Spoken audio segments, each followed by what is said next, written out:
जय हिंद दोस्तों। मैं शुभम आपके अपने YouTube चैनल एसपी रैंकर में आप सभी का स्वागत करता हूं। आशा करता हूं आप लोग अच्छे होंगे और अपनी पढ़ाई अच्छे से कर रहे होंगे। मैं यहां पर बात करूंगा Delhi police mock test analysis. जो टेस्ट बुक का मॉक टेस्ट नंबर 5 है, मैं उसमें अपना स्कोर बताऊंगा, मेरा क्या स्कोर रहा है और इस मॉक टेस्ट का सेफ स्कोर क्या हो सकता था। तो अगर आप लोग मॉक टेस्ट नहीं दिए हैं तो आप लोग मॉक टेस्ट दे लीजिए। अगर आप कहीं से भी दिल्ली पुलिस का मॉक टेस्ट देते हैं तो आप अपना स्कोर जरूर बताइएगा कि मैं यहाँ से अपना मॉक टेस्ट दे रहा हूँ भाई, मेरा इतना स्कोर आ रहा है। और अगर आप IWA का मॉक टेस्ट देते हैं तो मैंने इसी वीडियो में जो इस संडे का हुआ था मॉक टेस्ट, मैंने अपना स्कोर उसमें बताया हूँ, तो आप लोग उस वीडियो को देख सकते हैं और मेरा उसमें क्या स्कोर रहा है तो आप लोग वहाँ से चेक कर सकते हैं मेरा IWA पर जो मॉक टेस्ट होता है मेरा क्या स्कोर रहा है। और अब मैं बात करता हूँ टेस्ट बुक का मॉक टेस्ट नंबर जो 5 है, मतलब इसमें क्या पूछा गया था और किस लेवल की रीजनिंग थी, किस लेवल का मैथ था, किस लेवल का कंप्यूटर था और जीएस किस लेवल का पूछा गया था। और स्पेशली बात करूं तो करंट कब का पूछा गया था। तो अगर आप हमारे चैनल पे नए हैं तो आप चैनल को सब्सक्राइब जरूर कर लेना। और अब बात करते हैं टॉपिक वाइज, मतलब कौन कौन से टॉपिक में क्या क्वेश्चन पूछे गए थे। तो बात करेंगे मैथ। तो मैथ तो इसमें 12-13 क्वेश्चन नॉर्मल ही था। 3 क्वेश्चन जो ऐसा था जो कैलकुलेटिंग था, जो मतलब बहुत टिपिकल था, जो मतलब बढ़िया कैलकुलेशन द्वारा था। और बात करते हैं रीजनिंग। रीजनिंग तो भाई साहब 21 क्वेश्चन छोड़कर 4 क्वेश्चन जो पूछा गया था, मतलब एक क्वेश्चन पे 2 क्वेश्चन पूछे गए थे। तो मतलब वो क्वेश्चन क्या था कि वो मतलब सीरीज दिया हुआ था सिटिंग अरेंजमेंट का, और उसमें 12-12 लोग बैठ रहे थे एक एक पंक्ति में। तो मतलब उसमें मतलब काफ़ी कैलकुलेटिंग था। तो एक तो ये ऐसा क्वेश्चन हो गया था जिस बेस पर 2 क्वेश्चन था, और एक ऐसा दिया था कि 5 लोग हैं और 5 शहर से हैं और 5 अलग अलग कंपनियों में कार्य करते हैं, और मतलब उसमें 2-3 लोगों के बारे में डिटेल दिया था और बाकी लोगों के बारे में डिटेल नहीं दिया था। तो उसके बारे में आपको उसमें मतलब जो पूछा गया था क्वेश्चन उसका आंसर देना था। तो रीजनिंग इस तरह से 4 क्वेश्चन कैलकुलेटिंग बोल सकते हैं। और अब बात करते हैं कंप्यूटर। तो कंप्यूटर में तो 5 क्वेश्चन एक्सेल का पूछा गया था और 2 क्वेश्चन MS वर्ड का पूछा गया था और 2 क्वेश्चन आपका जो थ्योरी पार्ट होता है, एक तो प्रिंटर का पूछा गया था, एक और कोई था। तो कंप्यूटर का इस तरह से 10 क्वेश्चन पूछा गया था। और बात करते हैं जीएस। तो जीएस में सबसे पहले बात करूंगा स्टैटिक आपका 15-16 क्वेश्चन पूछा गया था। और आप लोगों को मालूम ही होगा कि स्टैटिक चाहे जैसा पूछेगा, स्टैटिक अपने आप में बेस्ट होता है, क्योंकि यार स्टैटिक कुछ सबको नहीं आता है। और इसी तरह हमें भी स्टैटिक बहुत तगड़ा नॉलेज नहीं है कि स्टैटिक के बारे में मुझे ज़्यादा मालूम हो। तो हम बात करेंगे यहाँ पर मतलब कौन कौन से इंपॉर्टेंट टॉपिक हम लोग मतलब एग्जाम तक कवर कर लें, जिससे हम लोगों का हो सकता है कि स्टैटिक में आगे अच्छा स्कोर हो सके। और अब बात करते हैं करंट अफेयर्स। तो जो करंट अफेयर्स दिया था इसमें सब जुलाई 2022 का दिया हुआ था करंट अफेयर्स। तो हालांकि मैंने पढ़ा था 2022 वाले करंट अफेयर्स, लेकिन अब क्या है ना भाई, अब नया चीज़ें पढ़ रहे हैं तो पिछला करंट अफेयर्स भूल जा रहे हैं, क्योंकि एक साल पुरानी चीज़ें मतलब बहुत कम याद रहती है। तो करंट अफेयर्स का 9-10 क्वेश्चन पूछा गया था, जो कि हर क्वेश्चन 2022 का पूछा गया था। और लेकिन आप लोग ऐसा नहीं करना है। आप लोग जो करंट अफेयर्स पढ़िए, जब से आपका एग्जाम हो आप लगभग मई, जून, जुलाई, अगस्त, सितंबर, अक्टूबर इतना आपको करंट अफेयर्स पढ़ना है। मतलब आप मई से लेकर एग्जाम तक अपना करंट अफेयर्स कंप्लीट कीजिए, क्योंकि पिछला करंट अफेयर्स 1-2 क्वेश्चन आएगा और जो मोस्ट इंपॉर्टेंट क्वेश्चन होंगे वही पिछले में 1-2 क्वेश्चन आएगा। और उसके लिए आप पूरा पीछे मत पढ़िए, क्योंकि हम लोगों के पास टाइम बहुत कम है। और बात करते हैं कि जीएस। तो मैं जीएस कहाँ से पढ़ता हूँ, मैं स्पेशली बात करूँ तो मैं इस समय जीएस केवल प्रैक्टिस सेट कर रहा हूँ, प्रीवियस ईयर बुक लगा रहा हूँ और नवीन सर का जो 70 प्रैक्टिस सेट मैंने किया हुआ है और उसी का रिवीजन कर रहा हूँ, एक एक प्रैक्टिस सेट डेली।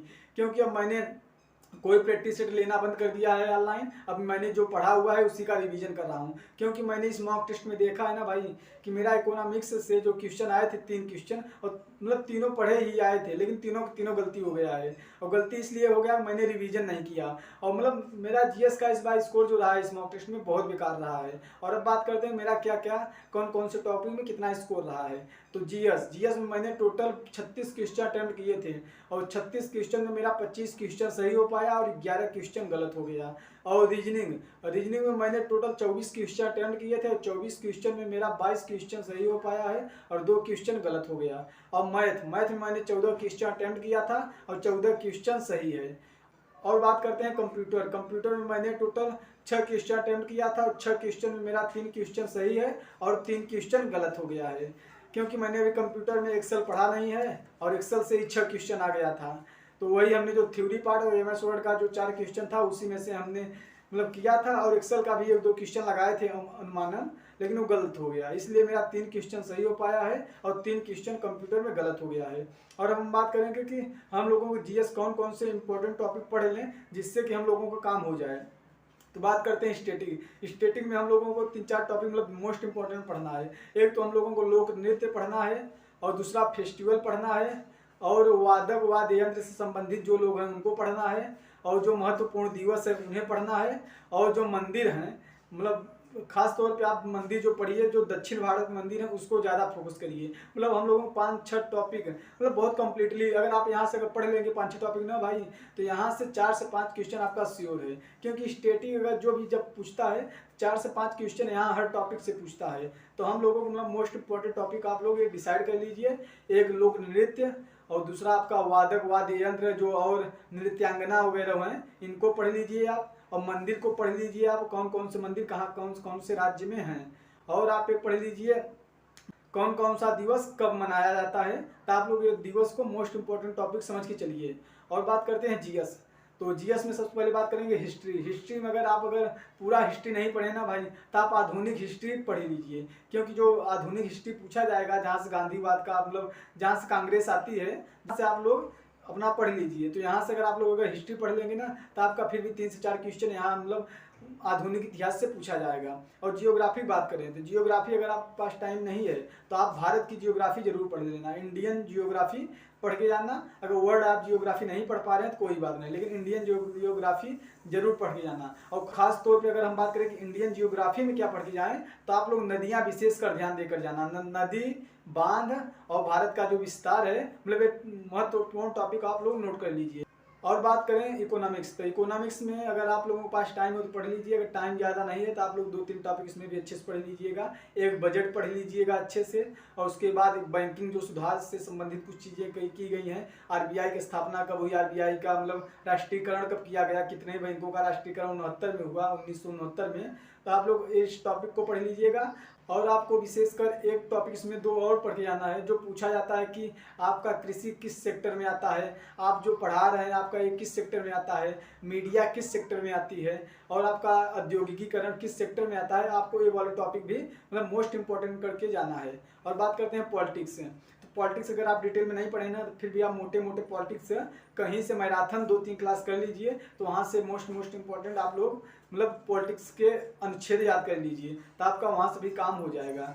और अब बात करते हैं कि करंट अफेयर्स। तो करंट अफेयर्स का मैंने बता ही दिया है कि मई से पढ़ना है, उसके आगे मत पढ़िएगा। क्योंकि जैसा मैं पढ़ूंगा आगे, अब मेरा यही रूटीन रहेगा। मैं जो भी करंट अफेयर्स पढ़ूंगा मई का ही पढ़ूंगा। जो भी मैराथन क्लासेस करूंगा, जो भी क्लासेस करूंगा, सब मई, जून, जुलाई, अगस्त इधर का ही पढ़ूंगा। पिछली करंट अफेयर्स एक भी नहीं पढ़ूंगा। क्योंकि यार भाई साहब पिछली करंट अफेयर्स पढ़ेंगे ना, टाइम बहुत कम है। और अब टाइम आप लोग सोच सकते हैं कि हम लोगों के पास विशेषकर टाइम अगर देखा जाए तो 52-53 दिन हम लोगों के पास बचा हुआ है। अब इन्हीं दिनों में हम लोगों को कुछ अच्छा कर जाना है। और बात करते हैं मैथ मैं कहाँ से पढ़ता हूँ। अगर मैं अपना बात करूँ तो मैथ जो राहुल तेवतिया सर इस समय 8 बजे आपका दिल्ली पुलिस का प्रैक्टिस सेट करा रहे हैं, तो मैं मैथ वहाँ से अभी कर रहा हूँ। और बात करते हैं रीजनिंग। तो रीजनिंग में मॉक टेस्ट दे लेता हूँ तो मेरा वहाँ से काम हो जाता है रीजनिंग का। और कंप्यूटर मैं परिश्रम भट्ट शिवम सर से पढ़ रहा हूँ अभी। तो आप लोगों को मालूम होगा एक्सेल अभी उसमें चल रहा है, तो एक्सेल अभी खत्म हुआ नहीं है, अभी केवल उसमें वर्ड भी खत्म हुआ है आपका। तो आप लोग अगर कंप्यूटर पढ़ना चाहते हैं तो आप लोग शिवम सर से पढ़ लीजिए। अगर आप वहाँ से नहीं पढ़ सकते तो आप कोई भी एक बुक अपना रख लीजिए, रिसोर्सेज अपने पास, किसी बुक से आप पढ़ लीजिए।